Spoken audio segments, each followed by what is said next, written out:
You're watching Fugitive Red Eye, and welcome to another review. Now, this review is going to cover Beavis and Butthead. However, it's not going to focus entirely on one iteration of Beavis and Butthead. It's going to focus on all three iterations there are, plus both movies.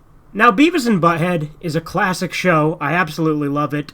I used to watch it on TV back in middle school and high school when they would rerun it. And then when they rebooted it in 2011, I watched the episodes as they came out. Beavis and Butthead was created by Mike Judge, the creator of King of the Hill as well. And Mike Judge, I tend to like his stuff. There's only been one thing he's made that I haven't liked that I've seen, and that was The Good Family, and that's just because it was kind of boring.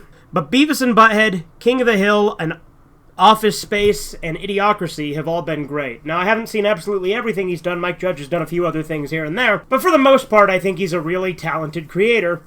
And he does voice both main characters, Beavis and Butthead. He also voices quite a few characters in King of the Hill, but again, this video isn't about King of the Hill. Even though there are some similarities between the shows, such as some character designs are similar. For instance, the character of Tom Anderson looks, sounds, and acts very similarly to Hank Hill, albeit in a slightly different manner. But the thing is both Hank and Tom Anderson were based on the same group of older men that Mike Judge grew up around. So they're sort of a conglomerate of people that he knew. And so both Tom Anderson and Hank Hill are effectively the same character in many ways. Hank's obviously much more fleshed out. Beavis and Butthead has never been a show that's been super deep or philosophical or like really, smart or witty. But it is witty in its own right. As I've said many times, Beavis and Butthead is so dumb it's smart. It goes onto such a lowbrow level that it somehow comes out being highbrow at times. It will say something so minor and stupid of an observation that Beavis and Butthead were able to catch because of how their demented minds work, that a normal person wouldn't have been able to come up with something so witty. For instance, there's a line where Van Driesen says, "There's lots of things that entertain us," and the takeaway they get from that is, you said anus, because entertain us, anus. Normal people don't have minds like that, but Beavis and Butthead do. The workplace comedy aspects of Beavis and Butthead have always been super fun as well. But the thing about Beavis and Butthead is it ran for 7 seasons in the 90s, before getting cancelled, reran every once in a while on MTV, and then eventually brought back in 2011. In 2011, the show was up to the exact same quality as it was originally. And in fact, it had improved on some aspects, and those improvements have stuck.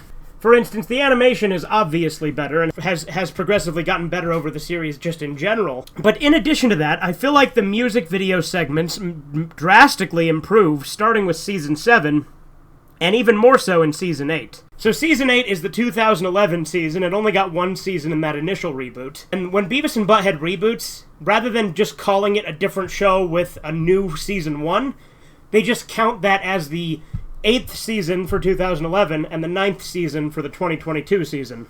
Albeit Paramount Plus does have them set as two different shows. But to be fair, Paramount Plus doesn't have anywhere near all the episodes, even though they said they were going to, so that's kind of frustrating.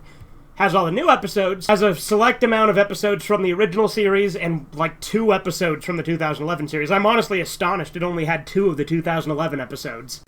But, nevertheless, it does have the new episodes coming out every Thursday, so I of course have been keeping up with it. So, Beavis and Butthead has been in the talks to be rebooted for a very long time. Mike Judge has talked about bringing it back multiple times from 2011 to now, and he said on multiple occasions that if he brought it back, he would age the characters up to correspond with the time leap.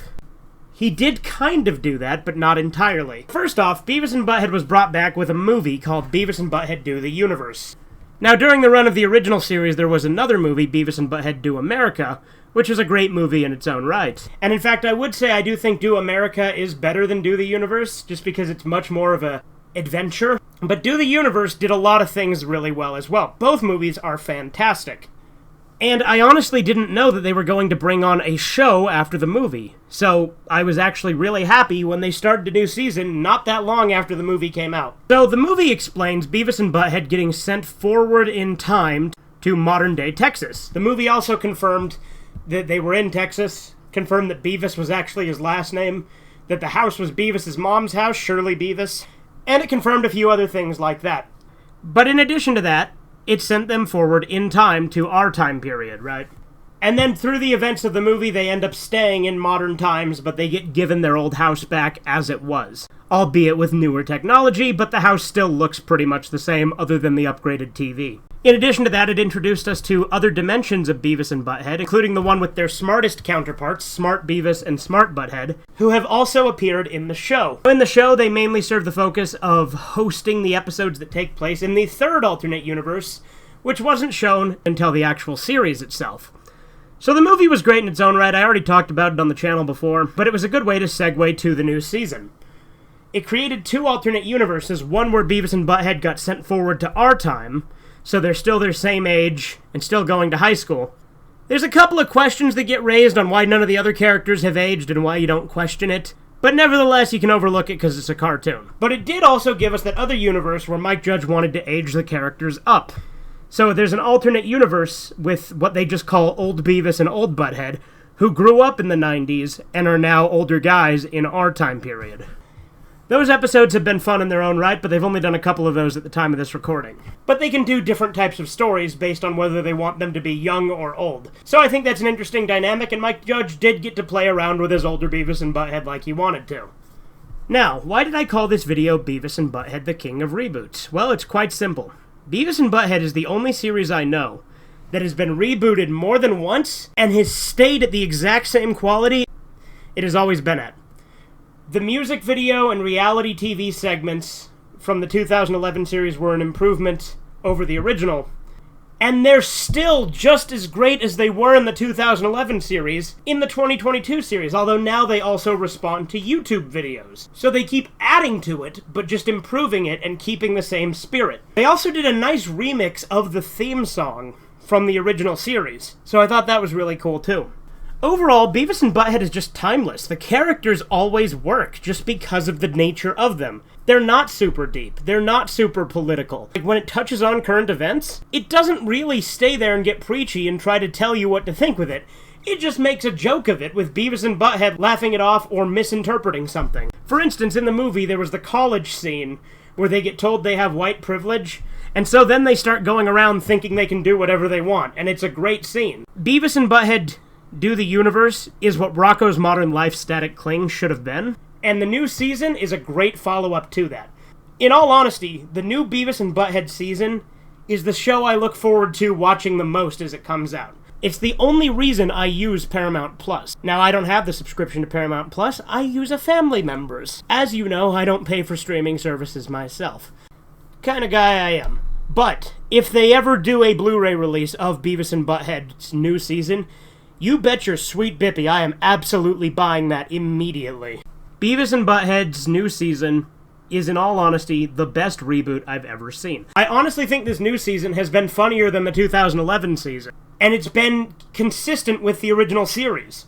The music video segments are just so much more entertaining than they were before. The actual cartoons are great, and they can get away with a lot more by doing this alternate universe stuff. It's a shame, really, that South Park hasn't kept up the same level of quality in the most recent of years. Because South Park, for a while, was my favorite adult cartoon. I can honestly say, out of the two that are running, I am much more interested in keeping up with Beavis and Butthead than I am with modern South Park. And it's a damn shame. But on the other hand, it's great that Beavis and Butthead is still Beavis and Butthead. It is the same show it has always been, and always will be. It is timeless. The characters always work, and they're always funny. That is why Beavis and Butthead is the king of reboots. This has been Fugitive Red-Eye. Have a good one. Toodles.